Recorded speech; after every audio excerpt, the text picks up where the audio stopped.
Oh, indeed. Is it true that you've acquired a house? If so, I'd be interested in living with you. Unexpectedly, my mother-in-law started uttering such an absurd proposition over the phone.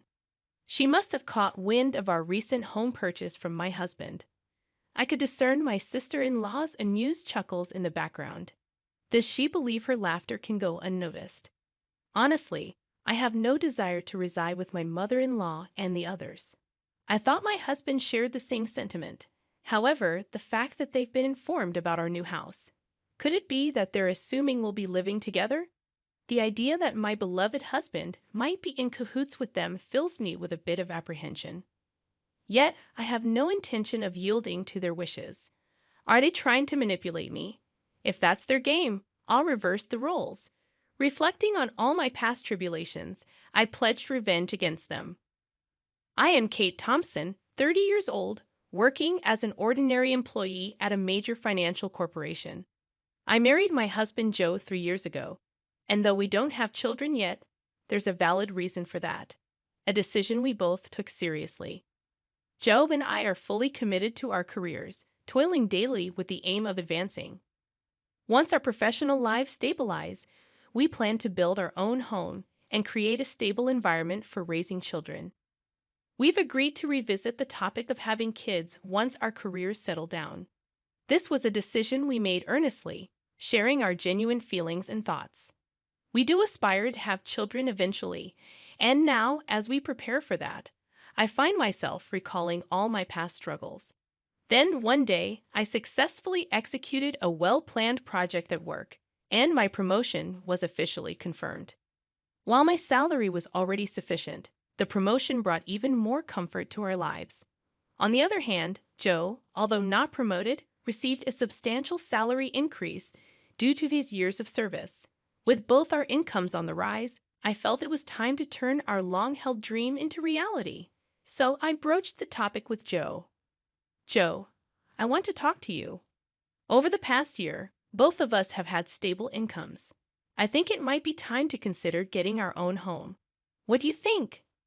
Oh, is it time already? From his excited voice, I could tell Joe was thrilled. Actually, I've been thinking about it too, but since I haven't been promoted yet, I felt a bit hesitant to bring it up. Don't worry about that. It's not like only one of us needs to earn money. I was thinking it might be okay to build our home in my name. Really? Well, you do earn more now. If you're okay with it, let's build our home in your name. All right, let's proceed with that. Let's go see some model houses on our next day off. Sounds great. Let's go. We shouldn't miss this opportunity. I really feel grateful for choosing Joe at times like this, as we share the same values. The following week, we made an appointment to view model homes as planned. We looked at various types of houses, expanding our vision for our own home. On weekends, we began creating simple floor plans together, researching online. During a recent visit to a construction company, they suggested that instead of leaving everything to them, it's better if we create our own image for a more satisfying home. So Joe and I started building that image. However, neither of us has much knowledge of architecture or design.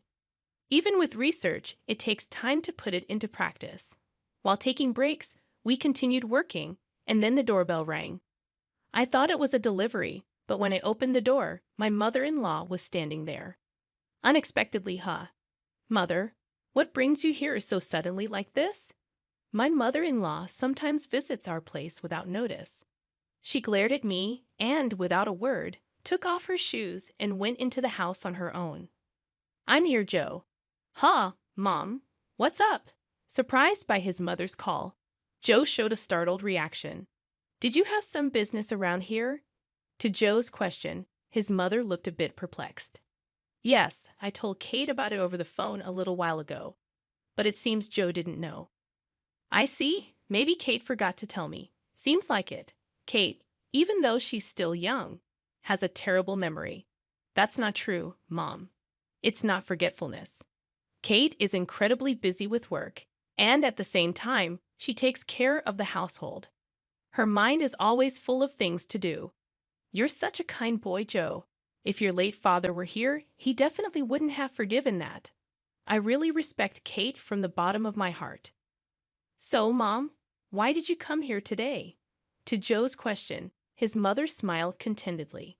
Then, she slowly took out a travel brochure from her bag, spread a page with a post-it note on the table, and showed it. Listen, Joe, I've always wanted to go to Niagara Falls. Won't you take me, please? My mother-in-law began to say such things excitedly out of the blue. Caught off guard by the sudden request, both Joe and I were left staring at her, mouths agape. My mother-in-law, relentless, kept pressing Joe, who was clearly flustered. Come on, Joe, you agree, right?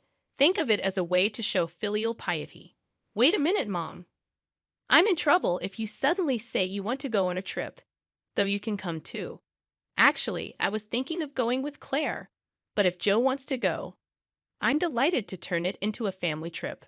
Claire is Joe's sister. What are you talking about? Kate is here, and I can't get time off from work. But it's strange for me to pay for a trip for you and my sister, right? Not strange at all. Spending money for the family is a wonderful thing. Don't you think so, Kate? Suddenly turning to me, my mother-in-law sought my agreement. Though shaken, I firmly expressed my opinion to her. Well, using one's own money for family isn't bad, but I think imposing it on others is different. What do you mean by that? Are you saying I'm trying to extort travel expenses from Joe? I didn't mean to say it in such a harsh way, but listening to you, it sounded like you just wanted us to pay for the trip, Kate. That's terrible. I had no such intention, but you're making me out to be the villain in front of Joe. I'm so shocked. That's not. I didn't mean to call you a villain. I just answered honestly to what was asked. Okay, no need for excuses, Kate. Why are you so heartless? You must not like me, do you? My mother-in-law, visibly upset, glared at me with icy cold eyes. It always turns out like this when she comes over. She always finds some reason to demand money and then squanders it with Claire, Joe's sister. Spending money for the family sounds nice, but what my mother-in-law does is practically extortion. The situation is entirely different when Joe gives them money out of kindness.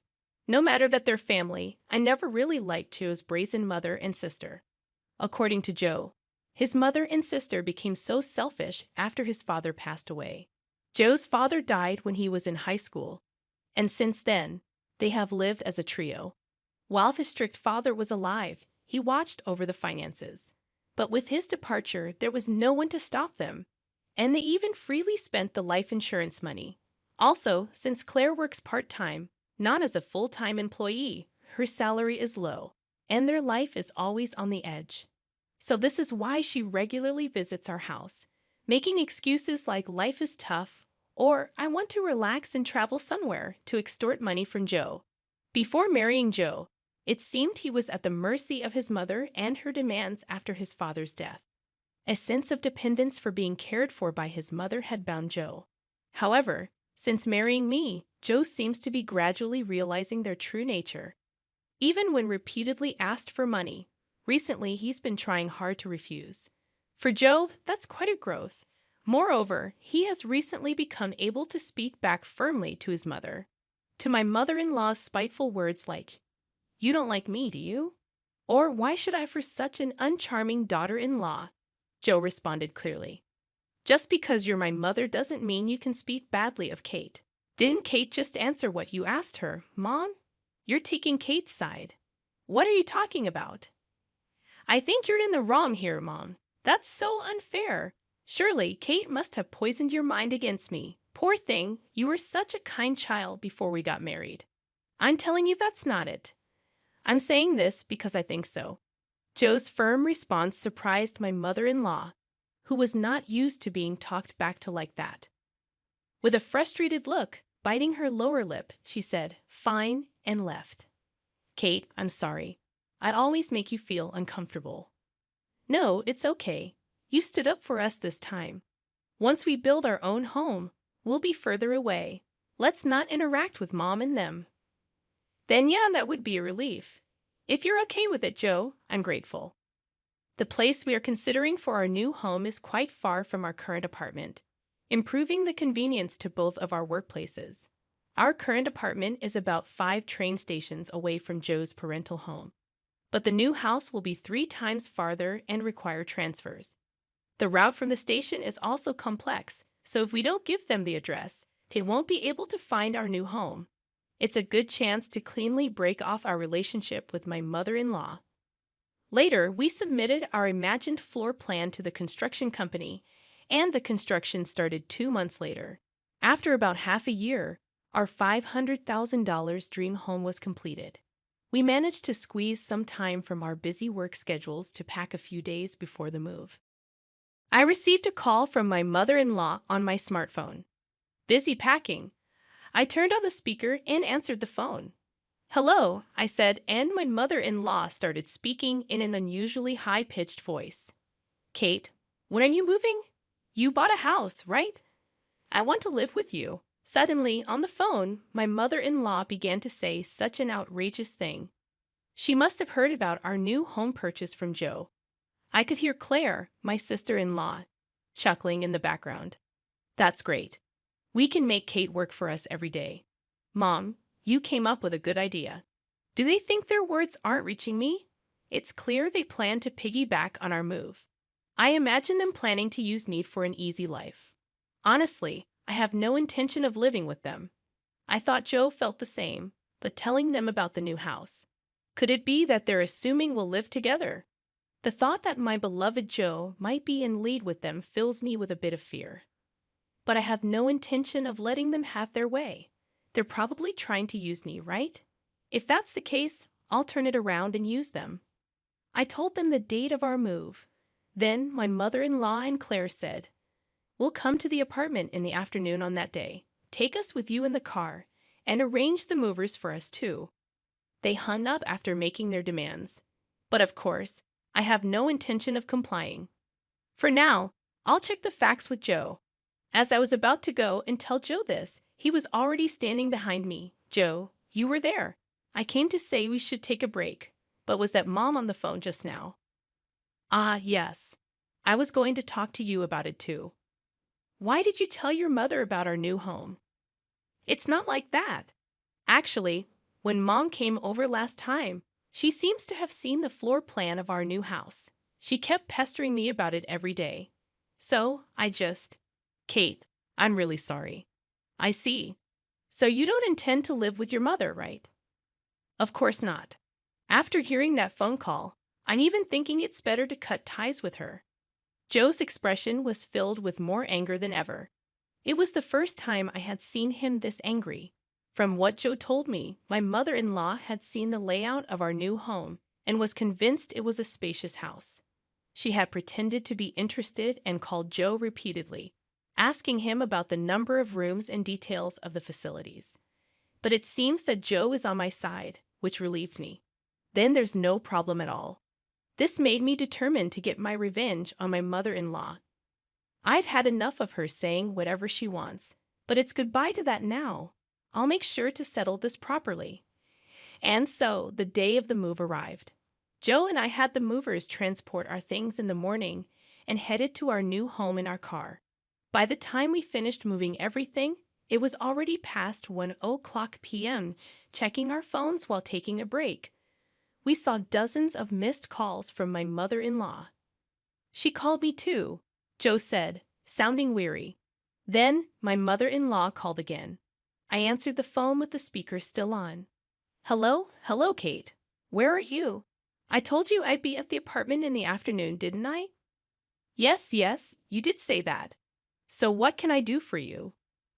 "What do you mean? You didn't arrange for the movers. I've been waiting at home, and not a single truck has shown up. So I had to go to your apartment myself." "Is that so? Well, that's too bad. You know I didn't arrange for any movers." "What? That's not the agreement. Where is your new house?" "Huh? You really think I'd tell you?" After saying that clearly, my mother-in-law uttered a dumbfounded "huh." She probably thought that as long as Joe was there, she could always have her way. But Joe is different now. He's my precious ally, trying to cut off the bad ties with his family. Determined to release all my pent-up feelings, I spoke firmly. Just to let you know, neither Joe nor I have any intention of living with the two of you from now on. Please don't involve yourselves in our lives. What are you saying? Your opinion doesn't matter. It's up to Joe to decide. At least tell me where the new house is right now. Huh? How are you going to get here without even knowing the address? This house is in my name. I have the right to decide who lives here. If you two just barge in, it's trespassing, and I'll sue you right away. What? Trespassing? How rude to say that about your husband's family. At that point, Joe spoke up in a deathly cold voice. Family? My father, who was a family member, is already gone, isn't he? What are you saying, Joe? After hearing that last phone call, I'm utterly fed up with you two. Just having a blood relation with you is embarrassing. From now on, my family is only Dad and Kate. I no longer consider you two as my family. Wait, Joe, don't say such things. Don't bother us again, got it? With that, Joe hung up without waiting for her reply. He swiftly set his phone to block her calls. Hey, Joe, are you really okay with this? Yeah, I finally realized that Mom was just using me to her advantage. I feel completely relieved now. Joe looked truly refreshed, sincerely believing what he said. That's how we, as a couple, managed to cut off the bad ties with my mother-in-law and sister. Afterwards, they had to change their lifestyle drastically, as Joe stopped supporting them completely. Without any contact with Joe, they lost their fallback option. Later on, my sister-in-law's part-time income wasn't enough, and my mother-in-law had to start working part-time as well. Being a housewife for so long, she wasn't used to the working environment and was clumsy, often being disliked at her workplace. Meanwhile, we live a peaceful life in our new home, with no sudden visits from my mother-in-law anymore. We are truly stress-free. I'm endlessly grateful to Joe for believing in me and cutting ties with his toxic blood relatives. We might face various challenges in the future, but even then, I trust Joe, and we will support each other and walk through life together.